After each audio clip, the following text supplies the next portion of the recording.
Great innovation stories make change possible.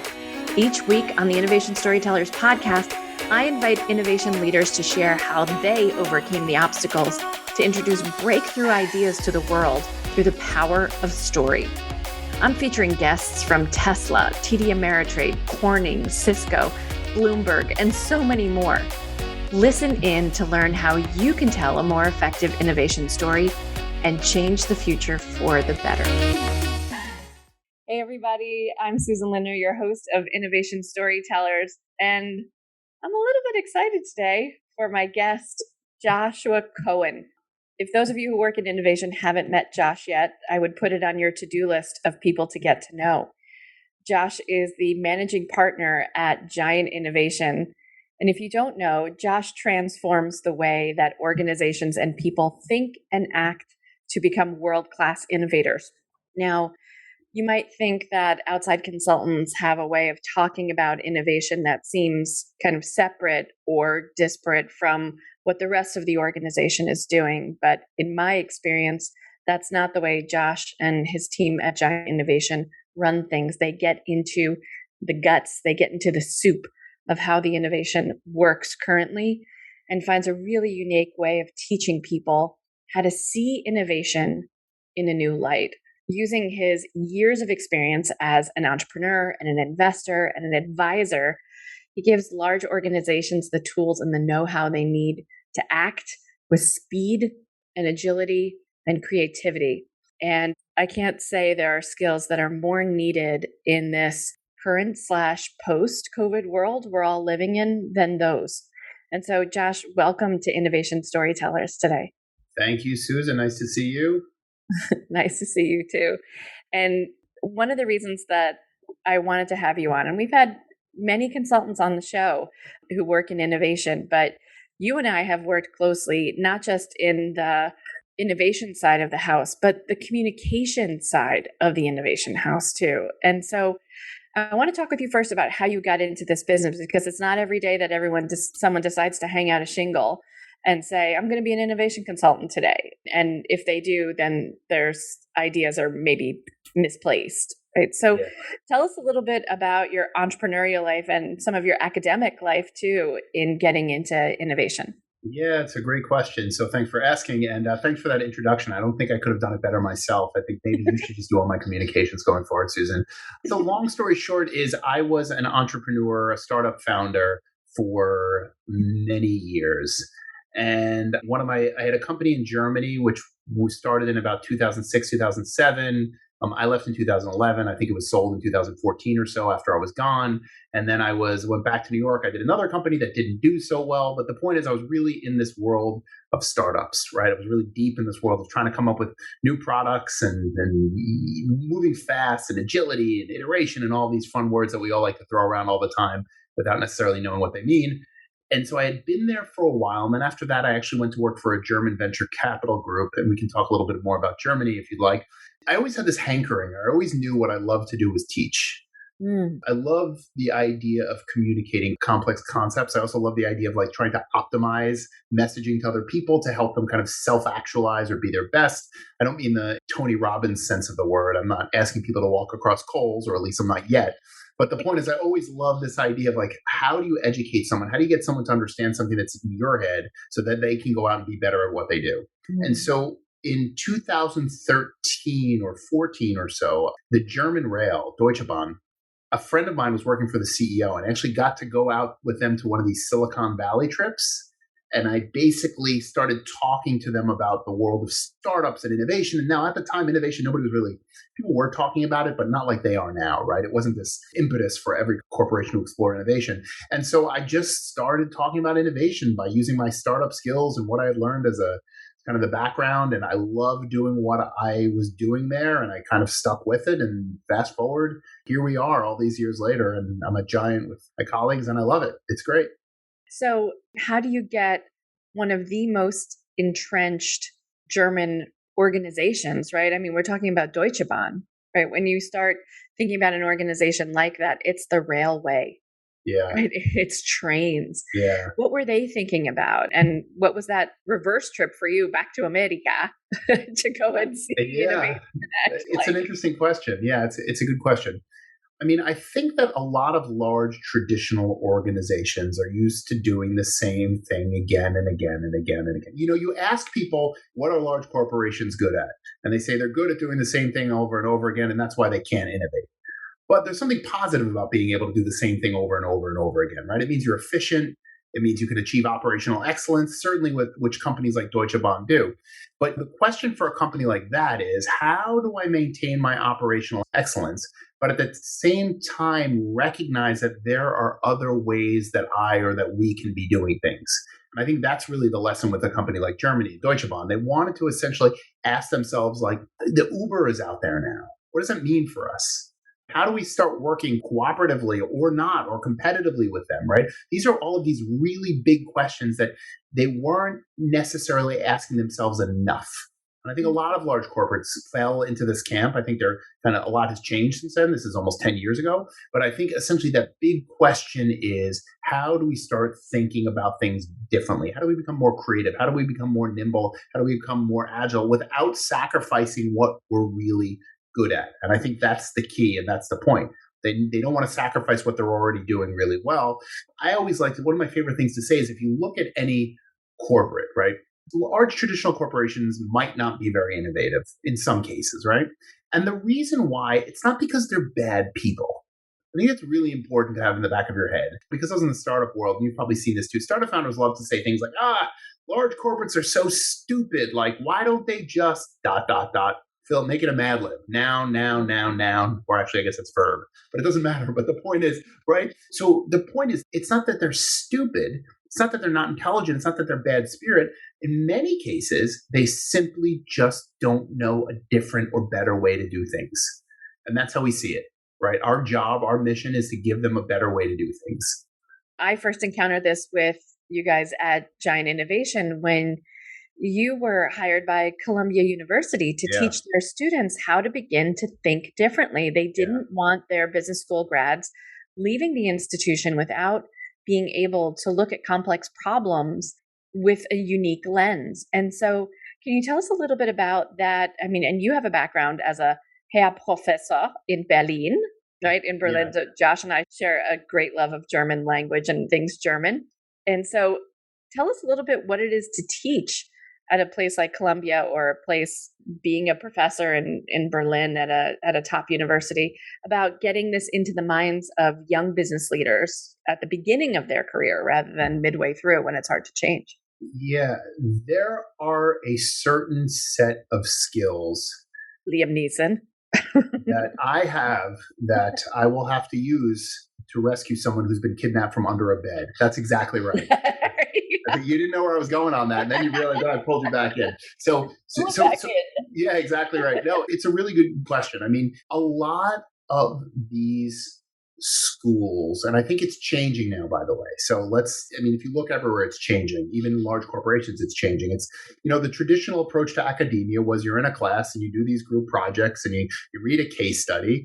And I think what a lot of universities have started to realize, I mean, think about this idea of a university, right? The ivory tower, right? It's kind of somehow separate. What a lot of universities are starting to realize is that they need to find better ways to get people prepared for their next step, right? For whatever that might be, right? That we need to give them a practical foundation in order to take the next step. We actually are working with a lot of universities on this. And so the idea is that innovation skills certainly falls in one of those categories, right? And innovation skills are essentially ways that you get people to work better in business generally, right? Let's take a simple example. I mean, take something like understanding customers, understanding customer needs. Everyone has a customer. Everyone is a customer, period. Right now, in a way, I'm your customer, you're my customer. I'm not quite sure. But either way, the point, when you're making your kids dinner, they're your customer. Right. And the IT department has a customer. The HR department has a customer, even if they're internal. Mm-hmm. And your ability to understand who your customers are and what they need will enable you to be better at what you do.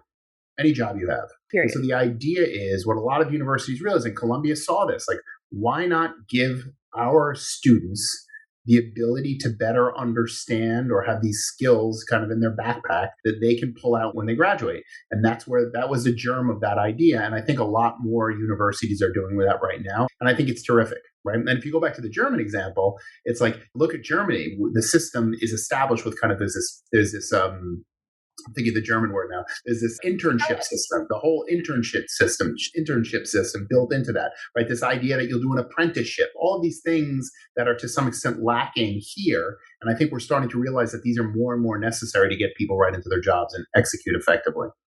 Right. I mean, we're talking about a time now in the midst of COVID where we have the great walkout, right? People are leaving their jobs, and we have 10.5 million unfilled positions in the United States right now. Right. So even just thinking about, are we even innovating our job descriptions effectively? Is that really the real number? Or could we even rethink some of those jobs and how they might get filled? That might be a question for labor economists rather than labor, maybe a group of labor economists in a design thinking workshop. How about that one? Okay, so I experienced your design thinking workshops, I remember originally at the Swedish American Chamber of Commerce. Yeah, sure. And you were giving it to these great Swedish companies, and it was fascinating to see. You could literally sit at the tables and watch the light bulbs go off over people's heads. And my curiosity was always like, wow, I wonder what's going to happen when these people go back to their respective workforces and try to now execute on some of this beautiful design thinking. And for those of you who haven't stepped into the design thinking methodologies yet, Josh, maybe you can just give us like a couple sentence overview of what is design thinking and how it fits into the innovation process. Yeah, sure. So let me take a step back. It's a really good question. So one of the things that I look at and I get kind of frightened by are words and buzzwords, right? And so this will actually tie back to your question as well about kind of our philosophy. So buzzwords can be like these big anchors around people's neck that pull them down because they start using these words and they get into arguments over what does this mean and what does that mean. And you have an organization that uses the word MVP, 5 different definitions in 5 different divisions. So one of the things that we try to do is get back to this idea that these words are all supposed to be things that you feel, not necessarily things that you memorize, right? So my big thing is when I teach and when we run workshops, the idea is we want to get people exposed to these concepts in a way that they never have to memorize words to describe it, but they know what it is, right? So like take a thing like design thinking. You could look up and there'd be 500 different definitions of design thinking. Which is the right one? I don't know. Right? I have no idea. But what I can tell you is it's about solving problems by understanding or empathizing with customers. Now, if you ask me tomorrow, will I give you the same definition? No, I probably won't. Because the point is what I want people to understand how to use this stuff, something that gets integrated into who they are and how they work. Same thing with Lean Startup, right? When we're teaching Lean Startup, again, there's hundreds of definitions out there. Go to Wikipedia, go elsewhere, Google what is Lean Startup, right? But the point is what you want is for someone to realize, wait a minute, this is about experimentation. It's about getting something in front of customers. This is about minimizing risk, right? So the point is, if you take something like, so going back to your question, like what is design thinking? I mean, it's a better way for people to solve problems. It's a better way for people to come up with solutions by understanding who their customers are and what they need. Yeah. Right? And I loved that initial example, you gave where there's they kind of put a camera on a gurney and rolled it through the hospital, right? Was that the Mayo Clinic? Yeah. I don't remember which hospital that was. That's exactly right. It's like there's a classic design thinking example. I think it was IDEA where they go into a hospital. They want to show what the patient experience looks like. So what do? They take a picture of the ceiling with all the lights and the white ceiling, and you realize what a tremendously alienating experience that is for the customer and for the patient, the customer, whatever you want to call them. And by the way, Susan, you tap into a great point because you can think about that on 2 levels. Number one is think about this idea that they're empathizing with the customer, right? So they're trying to understand what does the customer experience look like in that or feel like in that hospital.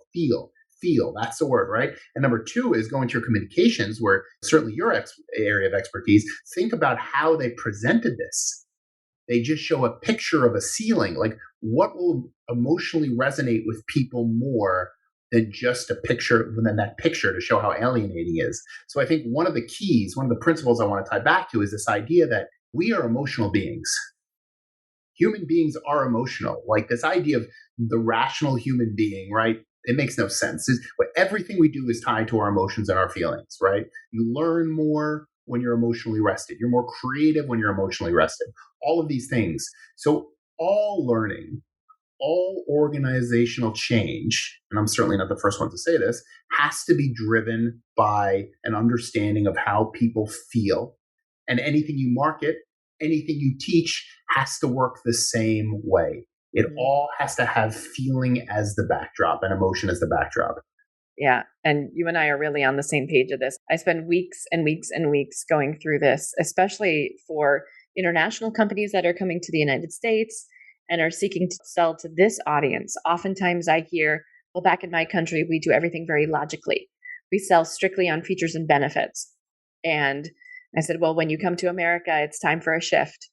Because I was like, if you think Just Do It moved you back home, you can only imagine how Just Do It moved us here. We think in succinct ways, we think in highly emotional ways. And frankly, that is the engine that drives America at the pace that it does. Because we're operating from our limbic brain, not necessarily our neocortex, right? And that is actually justifying our emotional decisions, not necessarily creating a logical decision. We think it's logical, but it's not, right? That's the way the human mind works. We're convinced that we're so logical, right? Everyone is convinced that they know my politics is the right politics. But the reality is, you know what? You're applying a consistent logical system that's part of a story that you basically, a narrative you've created in your head. And of course it makes sense. And of course it seems logical to you. And the other thing is I wouldn't even question whether or not it's all logical in their country. It's all based on logic, right? So if it's all based on logic, then people are going to just take whatever you put in front of them that seems to have the same features. Oh, but wait a second, that might be risky because the company might not have the credibility I need. So then we're tied back to emotion again. So I'd even be skeptical if someone were to say to me that like, oh yeah, it's all logical in my country. I want to know which Vulcan or something, maybe. And that even if you watch Star Trek, you'll notice that all the Vulcans have emotions too. So the whole thing doesn't make sense.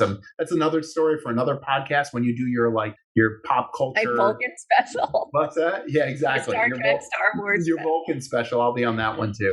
Yeah.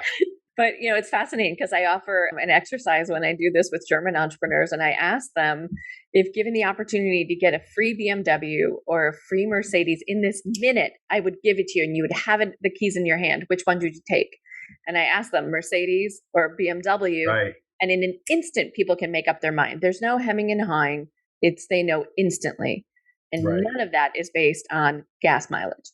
That's right. I mean, for me, the equivalent would be like Snickers or Milky Way.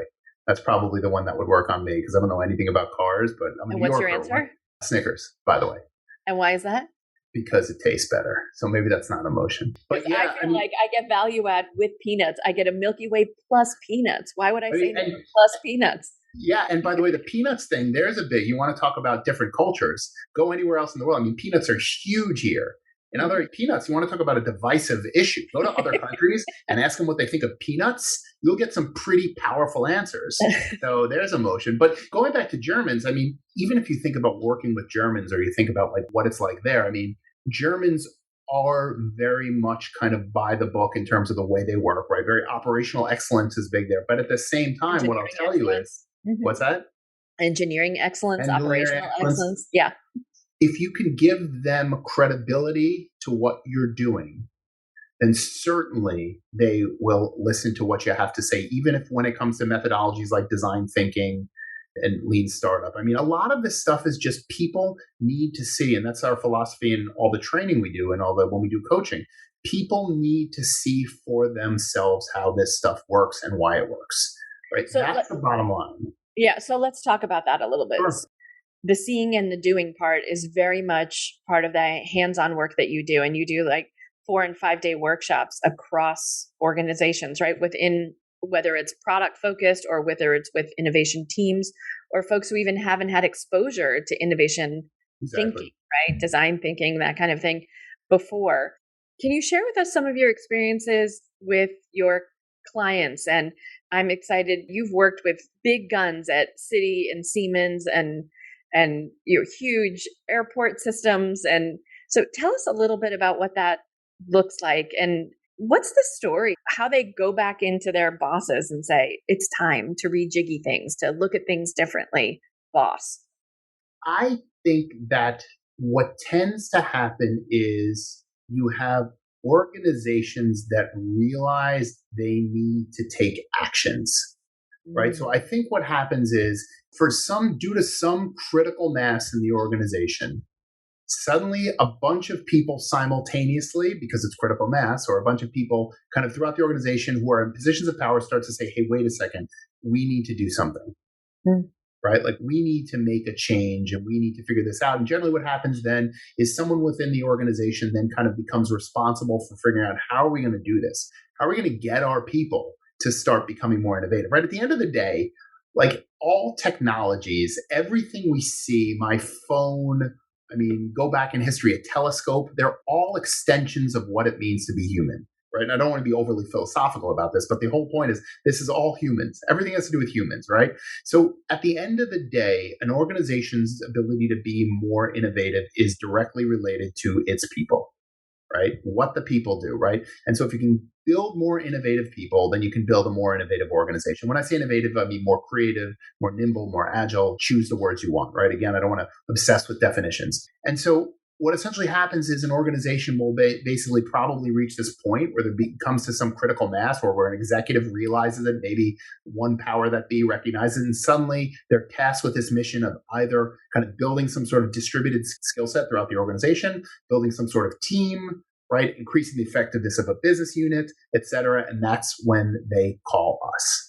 And so that's essentially what usually happens. And then, what will happen is you'll have these executives will start kind of looking around, they'll start talking to people, and they'll wind up in contact with us. And then we'll start working with them depending on what they're trying to do. Now, I can keep going or I can hit pause. Hey, it's Susan here. Like what you're hearing so far? Make sure you never miss an episode by clicking the subscribe button now. This podcast is made possible by listeners like you. So thank you for being here. Whether it's your first time or you're 10 episodes deep, if you want to learn more about me and the work that I do with innovation leaders, head over to susanlindner.com for more information. I'm always open to a conversation to learn how I might better support you. But for right now, let's get back to the show. Yeah. So typically, does that mean they're creating a new product or service and you're trying to think about what that new moonshot or what that new iterative product could be? Or is it more, we're going to change how we think in this organization to enable our people to come up with those ideas more effectively and get them through the meat grinder that is corporate America or corporate Germany or anywhere else for that matter? Yeah, it's another good question. Imagine I were to say this is a terrible question, Susan. Let's go on to the next one. Let's move on. Yeah, let's just move on from that one. No, it's a good question. So organizations, like any other function in an organization, there's various life cycles, right? And you could be at various stages of it. Sometimes we'll have an organization who will contact us and just say, hey, my core innovation team, the ones who are supposed to be creating these new products, they're not quite getting it, right? They're not quite using lean startup in a way they should be. They're not getting the information they need out of customers. Could you work with them on making sure they can do this? And then one thing that's important for us is always that we kind of keep working with the organization. So while we may run sort of 3 intense 4-session masterclass, we'll usually stick on and coach them just so we can keep using it and help them on their projects. That's certainly a scenario, right? And then there are other scenarios where they'll come to us and they'll say, hey, we need, our entire organization needs to basically start getting some innovation skills. Now, in that scenario, you're not going to go and you're not going to run everyone through like a 4, 6, 10-session workshop. You're going to basically focus on a few of the people, focus on a more limited set of skills. In one case, we built out with one of our airport clients, we built out essentially an entire framework online that we now use. So it's a framework online that people can use and go through it in order to basically learn a new set of skills. So let me take a step back. The way I like to say it is, it always depends on your goal, which is what your question was, right? You can think about organizations of having kind of a concentric circles. And in the middle, you might have a group of people. Maybe it's a learning and development team. Maybe it's an innovation team. Maybe it's people in the business unit, product team. They need to go really deep. They need to really understand this stuff. And so it's important that any organization has in that group the competency where all those people know how to do customer interviews. All of those people need to make a prototype, even if it's simple. All of those people need to know how to run an experiment so they can get signals and directionally understand where to go with their products. But then as you move out, you have people who need to either enable that to happen, or they need to enable that to happen. At the same time, they also need to be a little bit more innovative in their job, but it's not so important that they come to, I have a hoodie here somewhere. It's not so important that they come to work looking like this, right? Wearing their hoodie, right? So what I'm trying to get at is it's like there are different skill levels and different mindset levels that are required depending on what your goal is and where you are in the organization. So then it comes into my ripple in that iteration of having people communicate this innovation layer and the skill sets they need from one to the next. So it's the person with the idea. It's the person now enlisting as we scale it, moving beyond prototype to executing on that idea to eventually getting it to full scale and to market. So Right. where do people fall down on the comm side, on communicating the idea? Where do you see like great ideas just kind of wither? I'm gonna flip the coin a little bit and just say it this way. Innovation is not innovation without communications. And the communications piece is as important as the design thinking, lean startup, creativity, whatever it is. All of those things need to tie together. Because at the end of the day, the moment you start your innovation program, the moment you start promoting ideas, the moment you start getting people to start investigating needs, is the same moment you need to be communicating with your stakeholders, people around you, etc. Right? It all has to be happening at the exact same time. So I would just say that it's imperative that any program that's built, I mean, that's why when we do our core trainings, we spend at least as much time on communications, stakeholder management, as we do on something like design thinking. Amazing. And yay, it's why I have a job. But aside from that, so many times I get questions from people that say, well, I can't let anyone else in the organization know about it. They'll eat us for breakfast. They will put the kibosh on it. We have to put a velvet rope around it. We can't let anyone know just yet. Are there levels of communication to you figuring out who needs to know what and when? Or what do you think about that? I'll give you two different thoughts on that. Okay. Thought number one is we spend a lot of time working with upper level executives on getting them to understand what this is all about. And that is a huge, huge issue. And So again, the execs need to have a learning curve when it comes to this stuff. absolutely. And again, it's not a criticism of them, right? It is no criticism, right? It is because they simply haven't operated under these conditions yet. They just don't know it. They're used to thinking about ROI, which they should be, obviously. And their quarterly returns, they have obligations to their own. Absolutely. So one of the big questions that we always ask when we start engaging with a client is like, tell me about which executives are involved with this. How do they feel about it? Are you getting resistance? Because in many cases, what we often recommend is we need to get the executives in a room. We need to get the executives to give us dedicated time. Sometimes, like in pre-pandemic world, we would go down and we met with one client in the pharma space. We spent a day and a half with their upper level executives. In other words, 8 hours one day, half a day the next day, just getting them to understand. Right? We need all of the skills of the product team. We're not going that deep, or maybe they do it in half a day. It doesn't matter. But the point is, one, it shows their willingness. And two is you start to unlock things and they start to get an understanding for things they never would have understood otherwise. I'll give you an example if you don't mind. Please. Okay. Get an executive to go out and actually interview a customer, even if it's related to some dummy challenge. They will see the power of interviewing, right? So that they start to experience firsthand. Now I get what this is about. When I'm running a program that's rooted in lean startup and someone's coming to me and saying, I spoke to 20 people and 16 out of those 20 people said they had X need, now I understand why this is progress. Because otherwise... And why it becomes priority. Exactly. Yeah. That's exactly right. I keep hearing you mention lean startup. Do you use lean startup or do you use lean enterprise when you go into big companies? Or both? I mean, again, those are words, right? Like to me, it's lean startup methodology implied in large organizations, right? It's large organizations need to take an experimental and evidence-based approach to going out and trying to figure where they're going to expend their resources, right? And should they continue to commit and how do they minimize risk, right? That is what that's all about. How important is that C-level buy-in to what you're doing? It's hugely important. I mean, it depends on the organization in many cases, right? Like, I mean, if you take a company like Citibank, for example, right? Huge. I don't even know. Small mom and pop savings and loan on the corner, that one?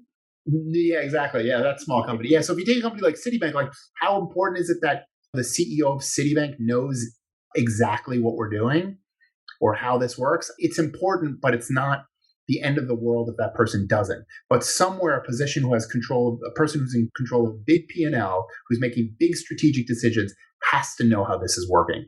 Otherwise, you're going to wind up with a program that's never going to go anywhere because no one's going to support it. That stuff trickles down. People are going to be like, why am I wasting my time on this? They're going to sit in a meeting. They're not going to get it. They're going to think it's a waste of money, right? Wait, you mean to tell me you went for 3 months to do work in 20% of your time, and the only thing you're showing me is that you found an early adopter and they all really have that need?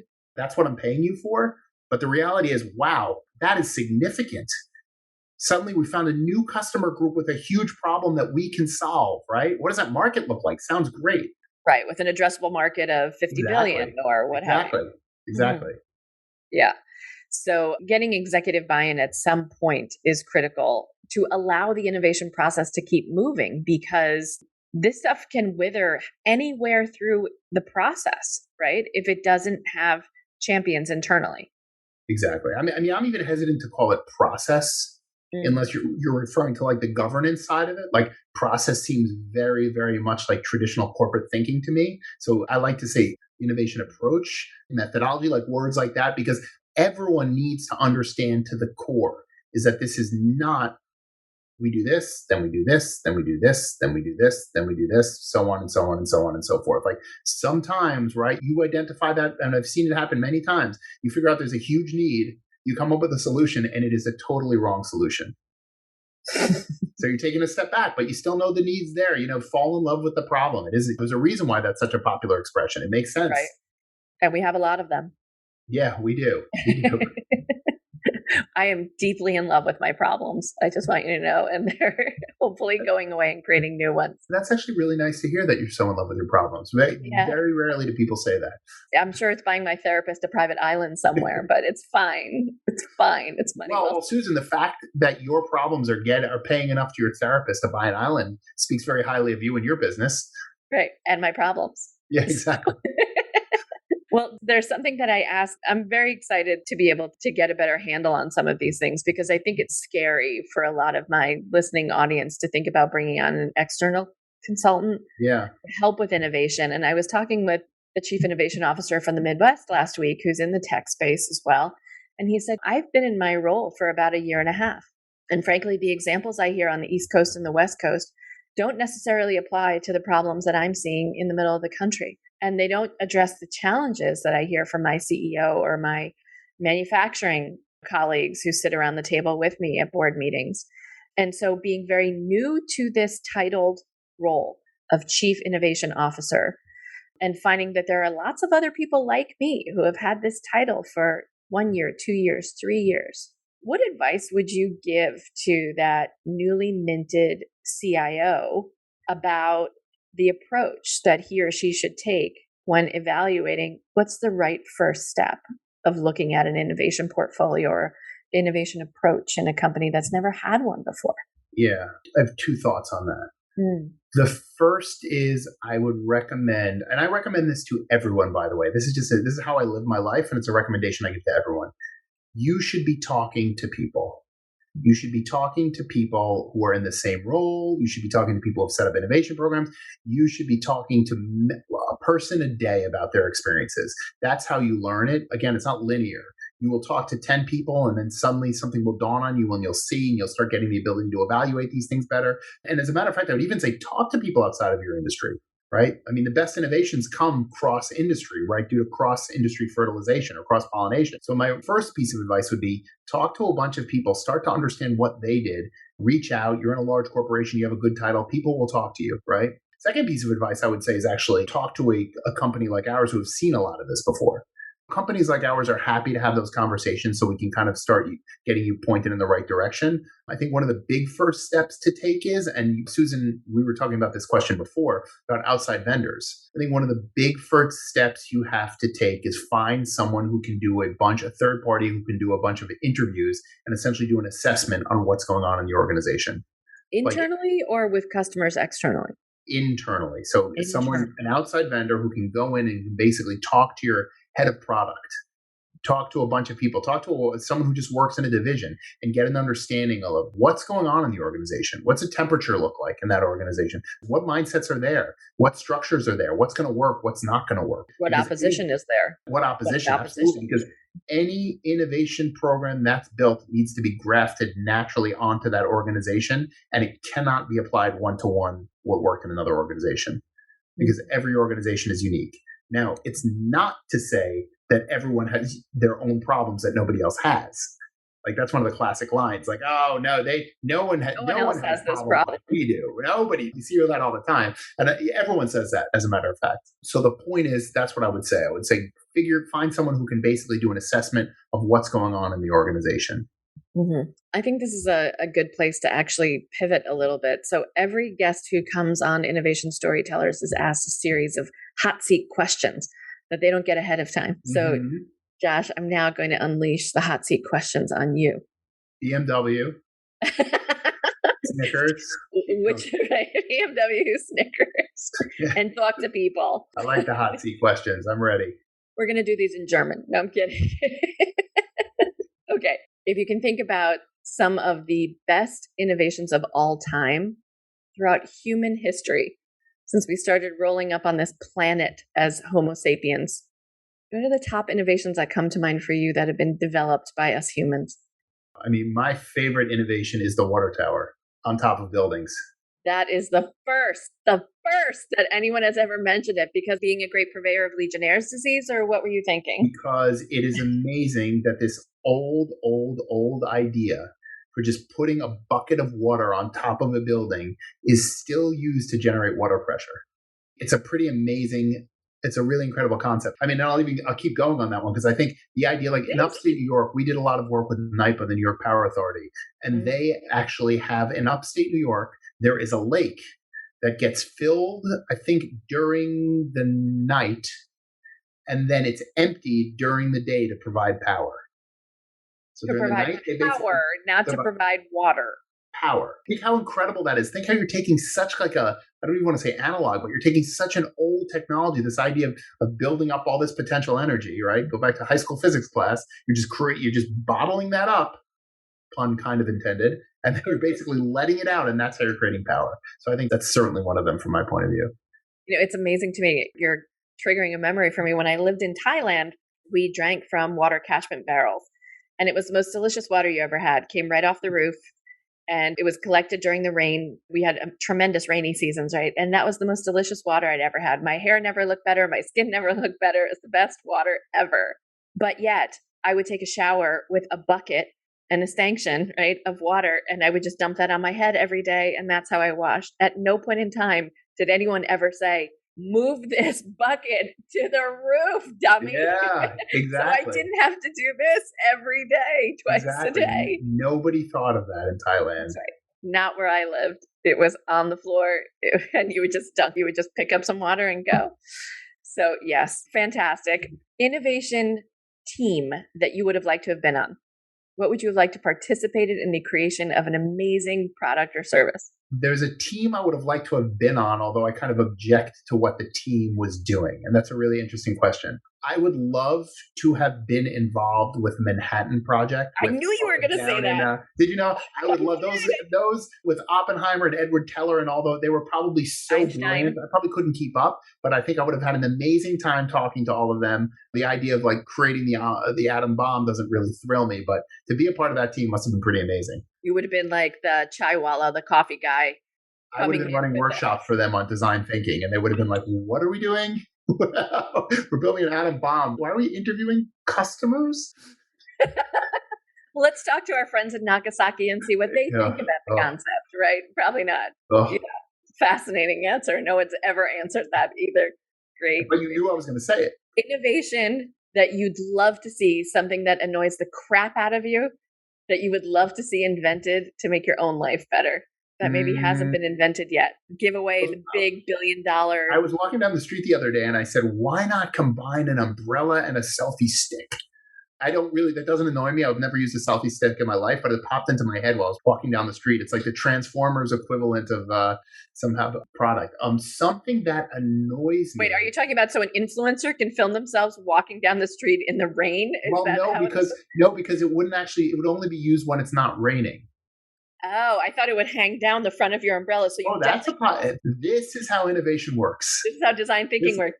So that you can't see anybody while you're walking down a crowded New York sidewalk, and you're taking an annoying video of yourself and bumping into everyone else on the sidewalk. I know an innovation I'd like, by the way. I would like a dustpan that can get that last bit of dust. Yes. Right? I'm always like awkwardly, and I'm not really that good at cleaning anyway. So I'm always like trying to get that thing on there. And I'm like, then I got to get a paper towel. I mean, that'd be a great design thinking case study. That's on your next extra credit for every kid at Columbia who goes through the program. Right? And develops that product. And develops it's the last mile of dusting. That's what it's called. Actually, that's what it's called. And Procter & Gamble calls it the last mile of dusting. Yes, I think we've coined it. TM hashtag right here. Last mile dusting. Josh, thank you so much for being on Innovation Storytellers today. How can people get in touch with you and Giant Innovation if they need to? They can email me, josh@giantinnovation.io. I would be more than happy to talk to anyone. Also, we are going to be publishing a book next year from Columbia University Press, Innovation Unlock, which will essentially teach all the skills or all the kind of the tricks, techniques we use to transform culture in large organizations via workshops and other modalities. So check that out. Yeah, that's so exciting. Yeah. Oh, I never told you that. Yeah. So I don't actually know the exact, I can't even remember what year is it now. What is this? 2021? 2020, whatever. So it's coming out a little over a year. Wow. Fantastic. Okay. And obviously they can connect with you on LinkedIn or go to your website as well. Absolutely. Love to hear from anybody who wants to talk. Fantastic. Josh Cohen, managing partner of Giant Innovation. Thank you so much for being on Innovation Storytellers today. Susan, always a blast. Bye-bye. See you soon. Now you might be asking, Susan, why innovation storytelling? Well, the truth is that an innovation story told well not only breaks down communication barriers so you can drive change and new growth, but it also helps other people remember and champion your work. And it propels your best ideas forward faster to secure you the runway, resources, and recognition you so richly deserve. In other words, stories are memory-making devices that significantly reduce the time it takes for you and your innovation to be understood. But like many leaders, you probably never got the memo that storytelling skills would be central to your success. Well, I've got some good news for you. It's not too late because I've got you covered. Whether you need an expert to come and speak to your innovation leaders, you need training in the art and method of innovation storytelling, or you just need the support and guidance of a consultant who can get you where you want to go in less time, visit www.susanlindner.com today to learn more and to set up a call to discuss your needs. I'm so looking forward to connecting with you and to helping you tell a great innovation story. If you like what you heard so far, don't forget to subscribe so you never miss another episode. And leave us a comment. Tell us what you think of this episode. We'd love to hear from you. And if you didn't like what you've heard, just forget everything I've said.